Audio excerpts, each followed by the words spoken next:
What's going on, guys? I hope everyone's having a great day.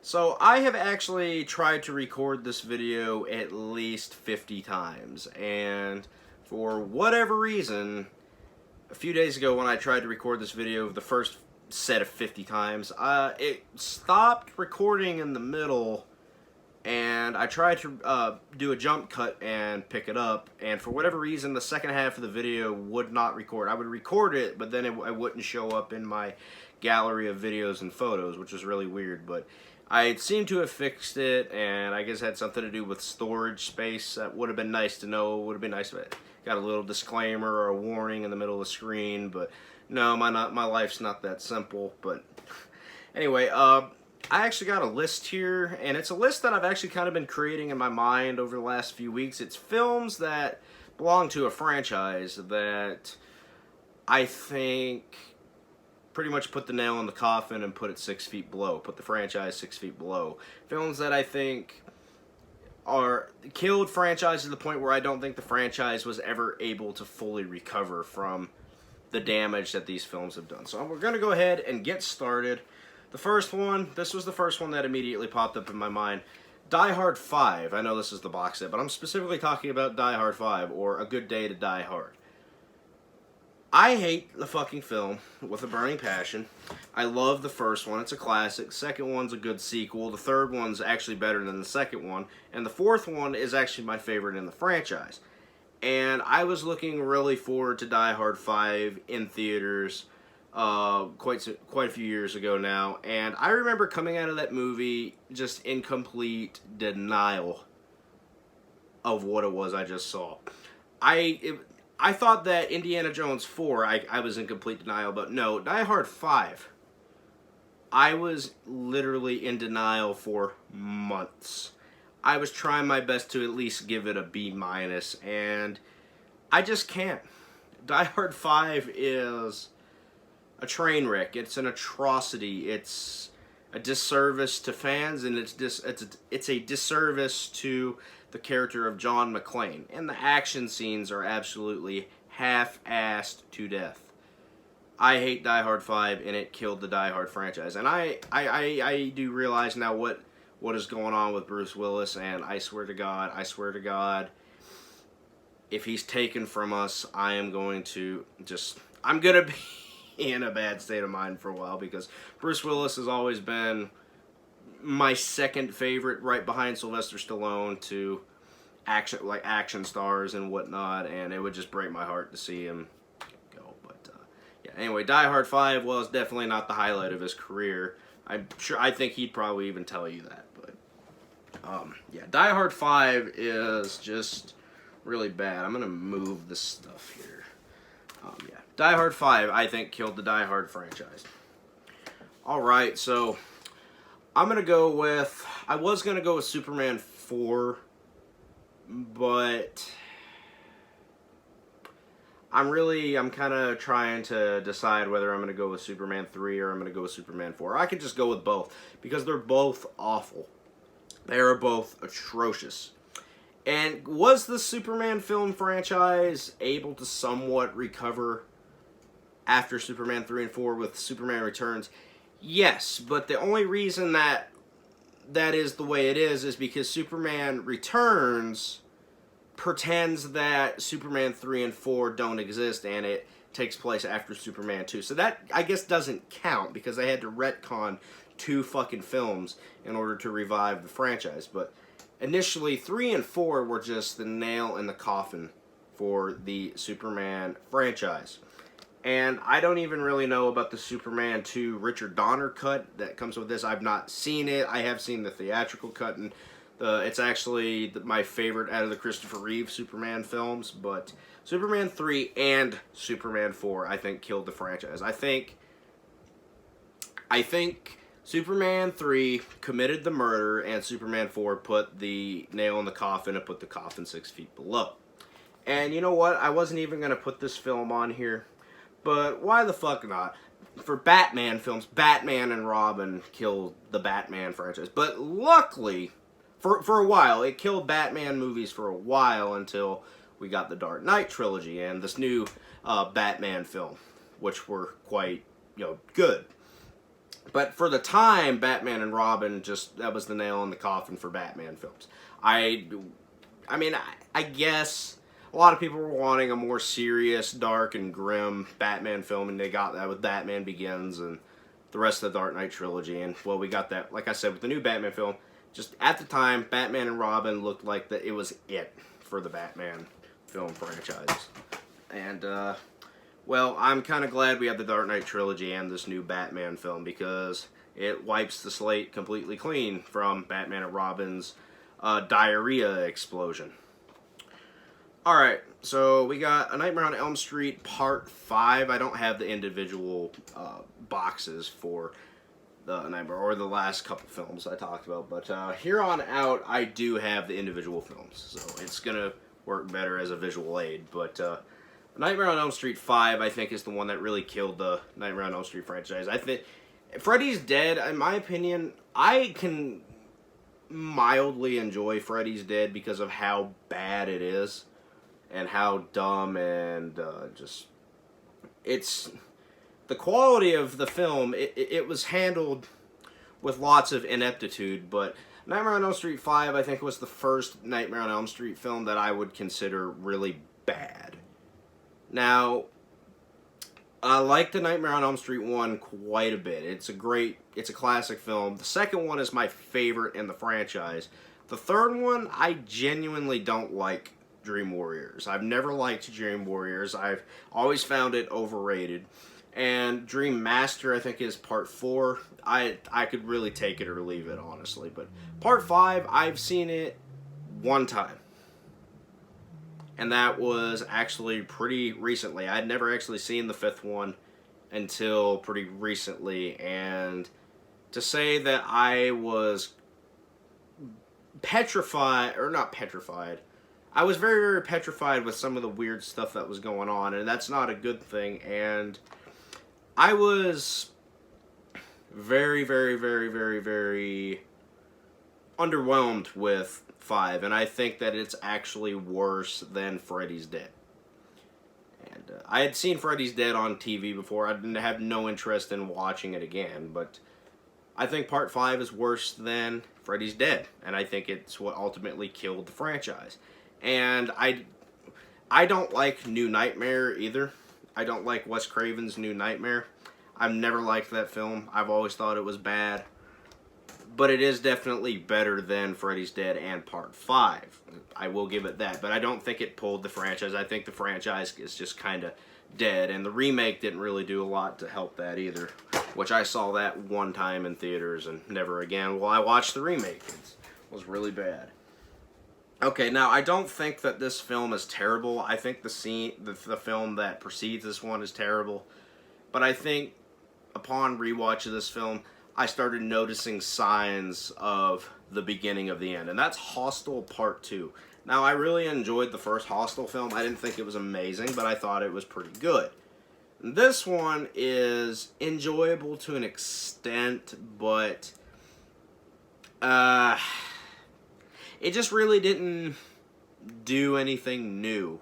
I think this was they had a chance here to do something cool and innovative with the Hostel franchise, and I think they just decided they weren't going to do anything innovative whatsoever and just give us the same film as we got in the first one. And it's really disappointing, and I really don't think the film is that good either. It's not really that fun to watch. I don't even own the third one because I'm just not even going to bother seeking it out and watching it again. But Hostel Part 2, to me, was just kind of the beginning of the end for the Hostel franchise. But that's just me. I think this is kind of the one that killed the franchise. And they were not able to recover with the third one. At fucking all. Alright, so we got Transformers, Revenge of the Fallen. This one really killed the Transformers movies because the first Transformers movie, the first Michael Bay one, I loved it. And I saw it in the theaters when I was a kid, and I loved it. And I still love the first Transformers today. It's not a masterpiece, no, but it is a really, really solid action movie, and I get a lot of enjoyment out of it. Revenge of the Fallen, however, takes everything that I liked about the first one and shits on it. The plot is very contrived and not well thought out, and the friend of his, or the college roommate kid, whatever the fuck his name was, I don't even remember, was insufferable. The parents are not funny at all in the slightest, and I hate this idea that the parents are somehow funny and entertaining when they are about as entertaining as sitting and watching milk go bad. I hate Transformers 2. Now, Transformers Dark of the Moon was better than the second one. It was more competent than the second one. The fourth one... Okay, this is how I see it. The first one starts out with a bang. It's good. The second one killed the franchise. The third one tries to revive it, but fails. The fourth one puts it 6 feet underground. And then the last night, which was not that bad, is kind of trying to... It's scratching and clawing at the top of the coffin trying to get out, but it's already too late. But Last Night and Dark of the Moon are not that bad, but Age of Extinction is awful, and Revenge of the Fallen is a train wreck from beginning to end. I still can't get over the fact that a sliver of the cube is stuck to Sam's hoodie from the first film, and that's what pushes the plot of the second film forward, and I really, to be frank... I've got nothing. I'm just going to have to put this thing down because it's honestly getting to a point where the more I think about it, the more angry I get. Alright, so we are moving on to one of my most hated films of all time, Alien vs. Predator Requiem. We asked for this movie. The fans of the first film, or the people that didn't like the first film. I really liked the first Alien vs. Predator, and it was a good, solid, gory PG-13 film. It was pretty gory for a PG-13 film. But to fans, that wasn't enough. They wanted the real blood, guts, and carnage. And I guess what I can say about this film is it delivers that. The violence, the gore, the carnage. It delivers that in this film.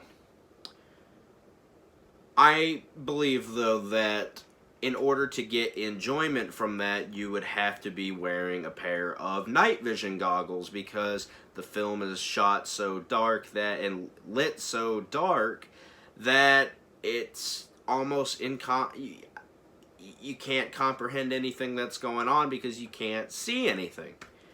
And I remember watching it with my fiance, and she said she really liked it, and she must have been wearing a pair of night vision goggles or something, because I can't see anybody getting enjoyment out of this film because of how dark it's lit.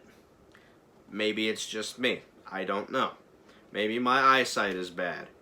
Or maybe the settings on my TV are all wonky and whatnot. But I can't ever seem to really get enjoyment out of AVP Requiem, and I haven't really seen an Alien vs. Predator film since this, and we probably won't ever again because of this. But at least the first one is good. Alright, so that's not the one I wanted to grab. This is the one I wanted to grab. See, with this one, it's very, very, very hard to decide, but if I was to say which Hellraiser film killed the Hellraiser franchise, it would be Inferno. I believe that is Hellraiser 5. Because when my fiance came for a visit, we watched most of the Hellraiser films, and the first one's great, it's classic. The second one, I think, it's a little weird. It's a weird film, but it's pretty entertaining. It's pretty good from an entertainment standpoint. The third one's got some good gory, carnage-filled deaths in it, and it's entertaining. It's got some really bad errors in it. And the fourth one, it's actually become my favorite Hellraiser sequel. I actually think the fourth one's really good. But that's just me. The fifth one this is when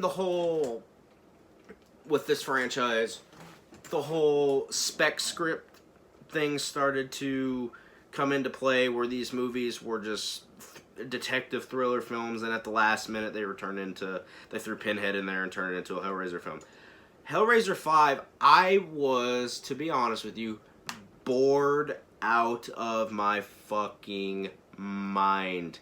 And we don't even get to see Pinhead until like the last 5 minutes of the fucking movie. And, well, I have rewatched Hellseeker, and I do have to watch Deader and Hellworld and Revelations again. As I've not long watched Judgment for the first time, and it was one of the better later films. But Inferno killed the Hellraiser franchise. The Hellraiser franchise has just been shit ever since this film. And Revelations is the worst in the franchise, but Inferno is just, that was really the beginning of the end for Hellraiser. That Hellraiser was done. And Hellraiser should have ended at 4, because that ending was awesome. But it is what it is. Alright, so we've got Texas Chainsaw 3D. Now, I do think that the newest Texas Chainsaw Massacre film is the worst in the franchise. I think it's atrocious. But I used to think that this one was the worst in the franchise until this newest film. Now, I'm not a fan of any Texas Chainsaw Massacre film past the first one, excluding the beginning, because the beginning, I don't love it, but it's the only other film in the franchise that I somewhat enjoy. I kind of like. 2 was just, it was too different for me. 3 was boring. Next Generation was way out there. Then you had the remake that I didn't think was good. Then you had Beginning, which I thought was actually okay. And then this one was just, that was it after this. The huge continuity error here that Alexander Daddario's character is supposed to be playing a girl that's at least 35, 40 years old, and then she looks like she's 19, and it makes zero sense. This is the one that kills the franchise because of that, and how little attention it pays to the original film, where the original film had the three men, and then where at the beginning of this film it picks right up where the first film left off, the original. And where did the other people come from? All those people, those redneck, hillbilly, inbred fuckheads, where did they all come from? It was cool that 2 of them were played by Gunnar Hansen and Bill Moseley. It's always nice to see Bill Moseley, but it kind of takes away from that effect when his character is, or not his character, excuse me, I know who he was playing, Gunnar Hansen's character. Where was he throughout the first film? See, they don't explain any of that. It doesn't make any sense whatsoever. And as far as like the guts and the gore and the kills here, they don't really do anything interesting. And I don't find guts and gore to be interesting as it is. This film does nothing interesting for this franchise and kills it for me. And the new film did just such a great job at reviving the franchise to some people, which is fine. But not for me. Alright, so we got Halloween Kills, the one that killed the franchise. If you had asked me in October what I thought about Halloween Kills, I'd have said that this is one of the better Halloween sequels. Now that I've seen it a few times and everything's fully marinated, I wish I could go back and stop myself from making that video, but I don't see anything good coming of Halloween Ends, and it's because of this film and the chaotic clusterfuck of nonsense that this movie is. I got enjoyment out of this movie, but I got the kind of enjoyment that I would normally get out of a bad and poorly written and poorly executed film. It was laughably bad, Jesus fuck. Laughably bad. The writing is... What writing? I don't even believe there was a script going into this thing. I mean, yes, there obviously was, and it leaked and whatnot, but if I had not known that, I would have thought that there was no script going into this whatsoever. The dialogue is insufferable. The character decisions are insufferable. The hospital scene in particular is insufferable. And I don't get the thought process with a lot of these characters. They use weapons. Like, when you go after an unstoppable force like Michael Myers, you think a gun, a crossbow, dynamite would be appropriate. But instead we see people with irons and baseball bats and tennis rackets and golf clubs. And to be honest with you, I was half expecting somebody to be carrying a, what do you call those fucking... a toilet plunger. Or a toilet brush, I mean. I was expecting somebody to be, not a plunger, a toilet brush. The gay couple. So, they discover that there is somebody in the house that is not invited. It's not welcome in their home. Somebody's in the house, and there's blood on the doorframe. The method of defense, his method of defense, his weapon that he's going to defend himself with, when he has a cabinet full of butcher knives, things that would easily pierce through somebody's skin, he uses a charcuterie knife. A knife that can barely cut through cheese. Okay. It's silly, but I'm gonna pretend that that makes some level of sense.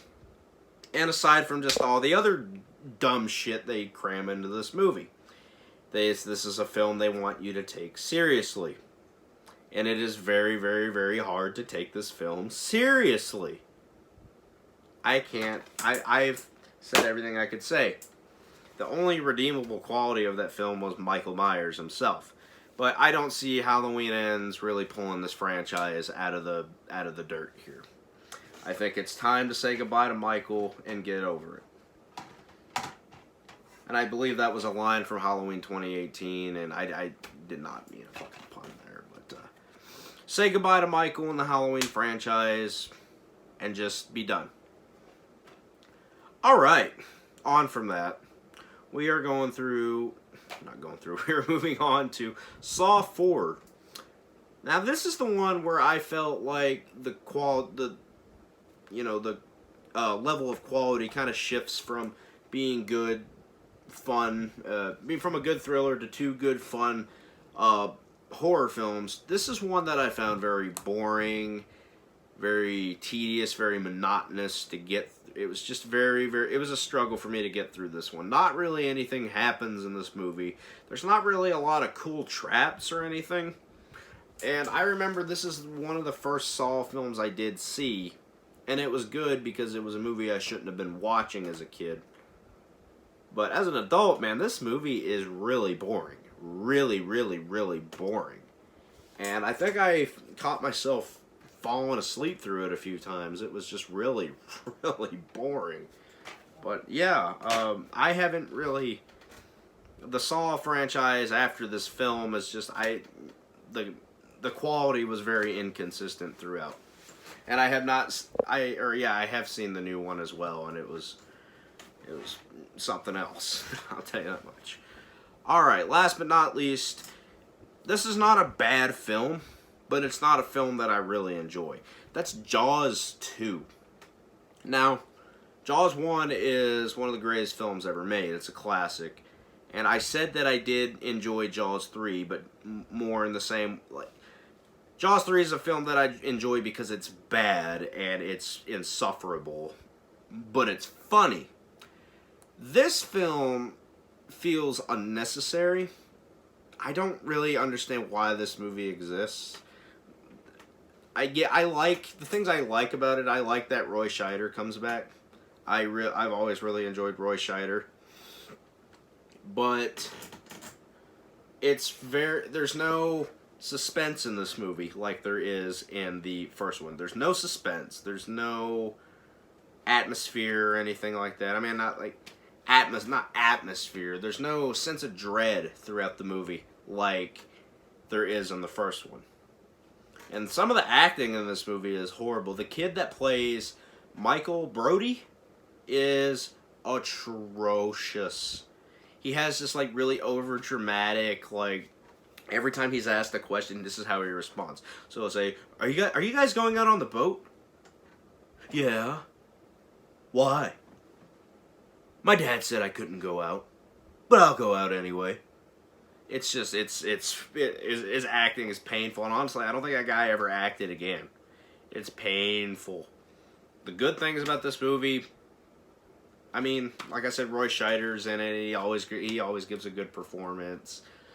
There are a couple kills, I guess, like where the shark eats people. I did like the scene where the Coast Guard guy there comes in on the helicopter and the shark takes the helicopter underwater. I did like that scene. That scene was pretty scary. I actually didn't expect that the first time I saw it.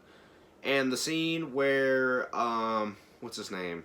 Eddie gets eaten by the shark, where they're making out on the boat and then the shark tips the boat over or knocks him out of the boat and then the shark chases him and eats him. It was quite well done. And I think, honestly, that scene would have been better if throughout before that we didn't see the shark until then. If they had kind of kept it a mystery like they did in the first one, but that should have been the first time we really saw the shark. But I don't know, I mean, that may not have worked a second time. I don't know, but that's kind of the last one I got here. What do you guys think of my list? Did you guys like the video? Make sure to hit that like button if you did. If not, I'm sorry. I don't really know what else to say to you, but thank you guys for watching. Make sure to hit that like and subscribe button, and I'm out. Peace.